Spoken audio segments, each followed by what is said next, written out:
नमस्कार दोस्तों, कैसे हैं आप लोग। उम्मीद करता हूं सबके स्वस्थ होंगे, मस्त होंगे और अच्छे होंगे। मैं हूं दुर्गेश डीके, आपका फ्रेंड। दोस्तों आज हम बात करेंगे इतिहास के शानदार प्रश्न की, जो कि आपके एग्जाम के दृष्टिकोण से काफी इंपॉर्टेंट है। तो प्लीज आप लोग इसे अच्छे से नोट कर लीजिएगा।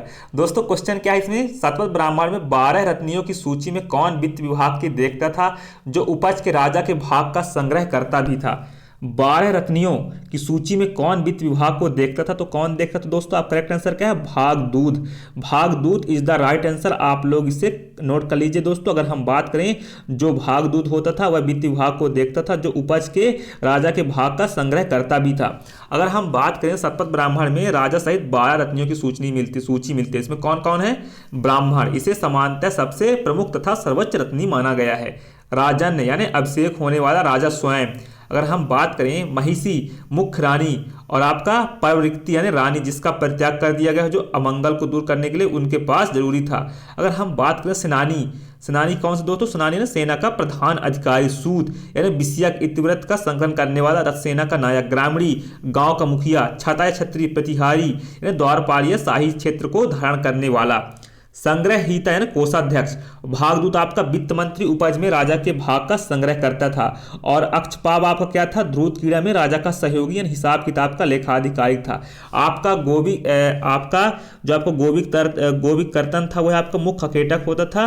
और तक्षण बढ़ई, रथकार यानी रथ बनाने वाला। पालाकाल, पालाकाल यानी दोस्तों राजा का मित्र या दूत। पाल की ढोने वाला विदूषक। अगर हम बात करें, स्थपति यानी एक स्थानीय न्यायाधीश या मुखिया था। यानी दोस्तों अब हमारा अगला क्वेश्चन क्या है कि निम्नलिखित में से किन दो जनों से मिलकर पंचाल राज्य बना था। निम्नलिखित में से किन दो जनों से मिलकर पंचाल राज्य बना था। तो आप करेक्ट आंसर क्या है दोस्तों, क्रीबी व तुर्बुस। क्रीबी व तुर्बुस आपका करेक्ट आंसर है दोस्तों। अगर हम बात करें, उत्तर वैदिक काल में वंशगत जनजाति इकाइयां का क्षेत्रीय राज्यों में रूपांतरण प्रतिबिंबित होता है। अगर हम बात करें, भारतीय इतिहास में राज्य के उदय की अवधारणा की शुरुआत उत्तर वैदिक काल से मानी जाती है। आप सब जानते हैं, राज्य के उदय की अवधारणा की शुरुआत उत्तर वैदिक काल से मानी जाती है। विटजेल के अनुसार कुरु राज्य भारतीय इतिहास के प्रथम राज्य का प्रतिनिधित्व करता था। भरत तथा पुरु जन मिलकर कुरु राज्य में परिवर्तित हुए। उत्तर वैदिक काल का सर्वाधिक विकसित राज्य पंचाल था।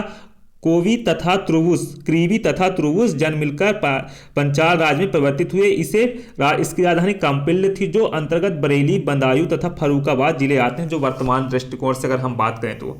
दोस्तों अब हमारा अगला क्वेश्चन क्या है, ऋग्वेद के किस मंडल में कावस एलसु, जो एक दासी पुत्र था, को वैदिक ऋचाओं का रचनाकार कहा गया है। तो दोस्तों आप कौन करेक्ट आंसर क्या है दोस्तों, दशम मंडल। क्या है, दशम मंडल आपका करेक्ट आंसर है। निम्नलिखित में से किस ब्राह्मण ग्रंथ में सुना सेब यानी देवव्रत की कथा का वर्णन मिलता है। तो आपका ऐत्रेय ब्राह्मण आपका करेक्ट आंसर है।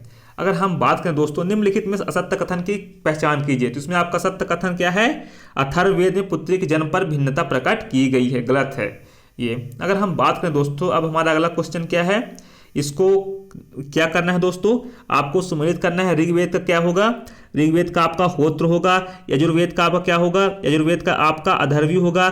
सामवेद का आपका उद्गात्री होगा। और अथर्ववेद का ब्रह्मा होगा। करेक्ट आंसर आप लोग इसे नोट कर लीजिएगा दोस्तों। अब हमारा अगला क्वेश्चन है, संहिताओं तथा ब्राह्मण ग्रंथों के भिन्न भिन्न पाठों के कारण वैदिक अध्यापकों तथा अध्येताओं के भिन्न भिन्न शाखाएं स्थापित हुई। उन्हें किस नाम से जाना जाता है। तो आप आंसर क्या दोस्तों, चरण आपका करेक्ट आंसर है। आप लोग इसे नोट कर लीजिएगा दोस्तों अब हमारा अगला क्वेश्चन है, प्रारंभिक वैदिक ग्रंथों में गृहस्थी के लिए प्रयुक्त शब्द नहीं है।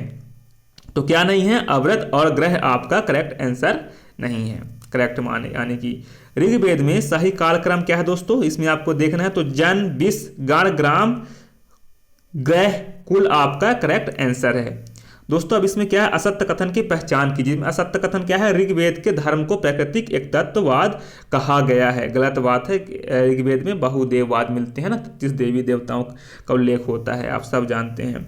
ऋग्वेद के प्रारंभिक धर्म को प्राकृतिक बहुदेववाद यानी पॉलीथिज्म कहा जाता है, जिसमें विभिन्न प्राकृतिक घटनाओं का प्रतिनिधित्व करते हैं। सूर्य, अग्नि, उष्मा, उषा इस श्रेणी के देवता हैं। ऋग्वेद में 40 ऐसी ऋचाएं हैं जो विश्व देवों को समर्पित है। प्रथम मंडल में कहा गया है अग्नि, इंद्र, वायु, अलग अलग नाम है, मूलतः ये एक हैं। अगर हम बात करें तो आप लोग सब जानते हैं दोस्तों, ऋग्वेद में बहुदेववादी 33 देवी देवताओं का उल्लेख मिलता है। ऐसे आपके क्वेश्चन बनते हैं आपके एग्जाम में, तो आप लोग इसे नोट कर लीजिएगा। दोस्तों उम्मीद करता हूँ वीडियो आपको पसंद आई होगी, ना भी आई होगी तो आप एक फर्क बनाते कर लीजिएगा। अगले दिन हम इसका शानदार उल्लेख करेंगे। आपको फिर से धन्यवाद।